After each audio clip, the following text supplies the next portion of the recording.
अस्सलामुअलैकुम। आज हम करेंगे बेयर विनेगर ऑक्सीडेशन। तो इससे पहले कि हम इसके रिएक्शन की तरफ जाएं, मैं आपको रिएक्शन के बारे में बताऊं और मैकेनिज्म के बारे में बताऊं। थोड़ी सी इसकी इन्फॉर्मेशन के बारे में समझ लेते हैं कि आखिर ये होता क्या है।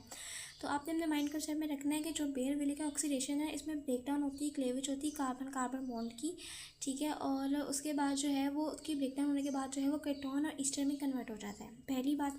दूसरी बात आपने ये माइंड में रखनी है कि ये पीसेस पर एसिड के पीसेस में होता है, ठीक है, पर एसिड के पीसेस में आता है। और जो ये ऑर्डर है ना, ये आपके एमसीक्यूज में आ सकता है। जैसे सबसे पहले जो है बेयर विनेगर ऑक्सीडेशन के अंदर जो माइग्रेटरी एप्टीट्यूड होता है, सबसे पहले टर्शरी अल्काइल का होता है, फिर साइक्लो अल्काइल का, फिर सेकेंडरी, फिर फिनाइल, फिर प्राइमरी और उसके बाद फिर मिथाइल का, ठीक है। और अब हम इसका रिएक्शन और अब हम इसके रिएक्शन मैकेनिज्म की तरफ चले जाते हैं। तो मैंने आपको बताया था कि सबसे पहले तो आपने ये फोकस रखना है कि हमने जो है ना वो कीटोन लेना है और उसको हमने रिएक्शन करवाना है पर ऑक्सी एसिड की पीसेस में, ठीक है। और पर ऑक्सी एसिड की पीसेस में जब हम रिएक्शन करवाएंगे और उसके बाद हमारा जो जनरल एक रिएक्शन बनेगा, उसके बाद फिर हम उसके स्टेप्स करेंगे, मैकेनिज्म करेंगे, ये आप देख सकते हैं।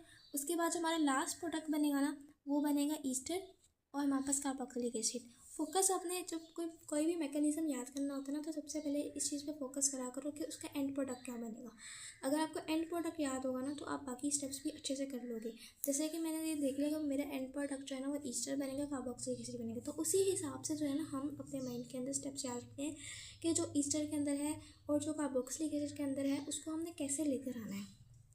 अब जैसे कि हमारा ईस्टर कार्बोक्सिलिक एसिड जो है वो एंड प्रोडक्ट बन रहा है बेयर विनेगर रिएक्शन के अंदर, तो सबसे पहले जो है वो कीटोन आएगा, ठीक है। आप पहला कंपाउंड, और उसके बाद जो बेयर विनेगर ऑक्सीडेशन में बेसिक चीज़ है, इंपॉर्टेंट चीज़ है कि इसको हम हमेशा पर ऑक्सी एसिड के साथ रिएक्शन करवाते हैं।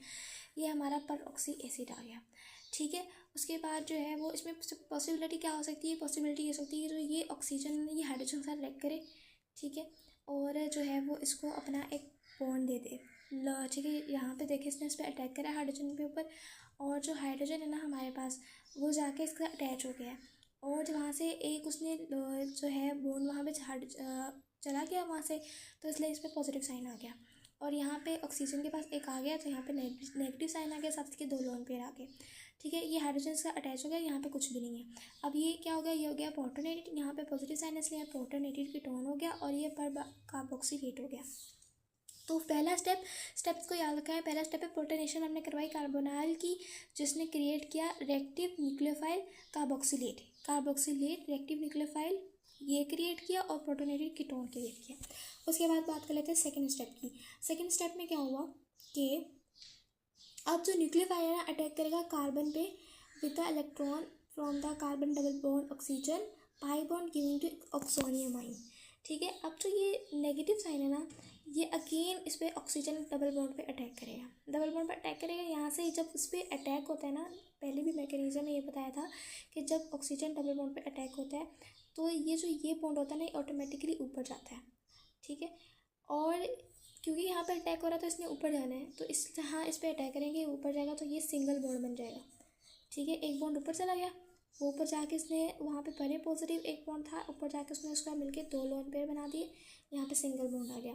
अब जो कि ये इसका अटैच हुआ है, तो ये यहाँ पे एक इंटरमीडिएट बन गया, ये सारा कंपाउंड अटैच हो गया। कुछ भी नहीं करा, पहले स्टेप में हमने हाइड्रोजन के साथ अटैक करा है, दूसरे स्टेप में हमारे पास जो ऑक्सीजन लोन पेयर था उसका दोबारा से अटैक करवा के अटैच करवा दिया, यहाँ पे इंटरमीडिएट बन गया, ठीक है। अब उसके बाद थर्ड स्टेप में चले जाते हैं। अब उसके बाद क्या होगा कि जो रिटर्न होगा इलेक्ट्रॉन का from oxygen to reform the carbon oxygen bond and migrate of the carbon electron to form carbon bond displacing a carboxylate as a living group। यानी कि आपके अब देखो इंटरमीडिएट बन गया है वहाँ पे, तो अब दोबारा से जो है ना हम दोबारा से रिटर्न करेंगे इलेक्ट्रॉन्स का ऑक्सीजन से कार्बन डबल बॉन्ड की तरफ।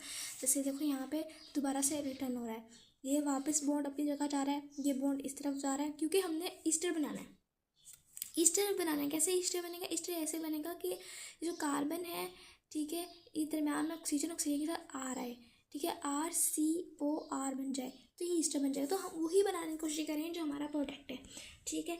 तो फिर अब देखो ईस्टर बनाना है, तो ये इस पर अटैक करेगा, ठीक है, R इस पर अटैक करेगा और वो ऑक्सीजन उस पर अटैक करेगा, तो ये अटैक क्या करे, ये इसको अलग करे, सेपरेट करे। और जो ये R का अटैक हम यहाँ पे दिखाना है, इसका मतलब कि हम R को यहाँ पे ऐड कर रहे हैं, तो इस तरह ये हमारे पास 2 प्रोडक्ट बन जाएंगे, ठीक है, हमने क्या करी, हमने अगेन अटैक करवाया दोबारा से, पहले हमने अटैक करा के अलग कराया, फिर इंटरमीडिएट बनाया, अब दोबारा से हम अटैक करा के अलग करा रहे हैं। ठीक है, तो फिर ये अब 2 कंपाउंड बन गए हमारे पास दोबारा। यहाँ पे प्रोटोनेटेड आ गया क्योंकि ये वापस आया था, डबल बॉन्ड हो गया।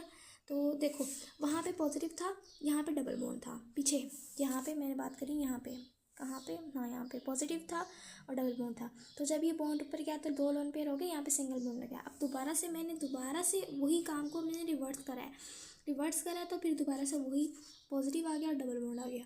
ठीक है, और लोन पेयर आ गया। अब उसके बाद आ जाते हैं हम अपने लास्ट स्टेप पे। Electron from carboxylate attack the proton resulting N acid base reaction and revealing the carbon oxygen double bond and the Easter product form. ठीक है, अब क्या होगा कि जो ये ऑक्सीजन होगा, ठीक है, यहाँ पे पॉजिटिव साइन है, ये जो होगा ये दोबारा से अटैक करेगा इस पर, और जो ये ऑक्सीजन जो है वो इस ऊपर नेगेटिव साइन है।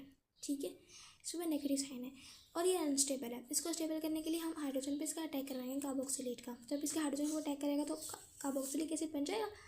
और जो यहाँ पे वैसे ईस्टर बना ही हुआ है, लेकिन बस फ़र्क है यहाँ पे हमने ये हाइड्रोजन रिमूव करवाना था। ईस्टर बनाने के लिए ये प्रोटोनेटेड ईस्टर है, ईस्टर बनाने के लिए हमने हाइड्रोजन को रिमूव कराना था, जिसकी वजह से ये बॉन्ड जो था वो ऑक्सीजन की तरफ रिवर्स हो जाना था और यहाँ पे ये प्रोडक्ट बन जाना था। अब देखो ये जो लास्ट स्टेप है ना, ये हमें खुद बता रहा है कि आगे हमने क्या करना है।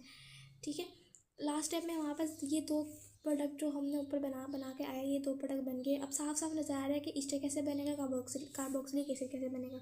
कार्बोक्सिलिक एसिड ऐसे बनेगा तो ये हाइड्रोजन से ऑक्सीजन के देंगे, ये कार्बोक्सिलिक एसिड बन जाएगा। जब ये हाइड्रोजन से ऑक्सीजन के पास आएगा तो पीछे ये पूरी कंपाउंड अकेली रह जाएगी और ये ईस्टर बन जाएगा। इस तरह हमारा जो है वो ये बेयर वेलिगर ऑक्सीडेशन जो होगा वो कंप्लीट हो जाएगी।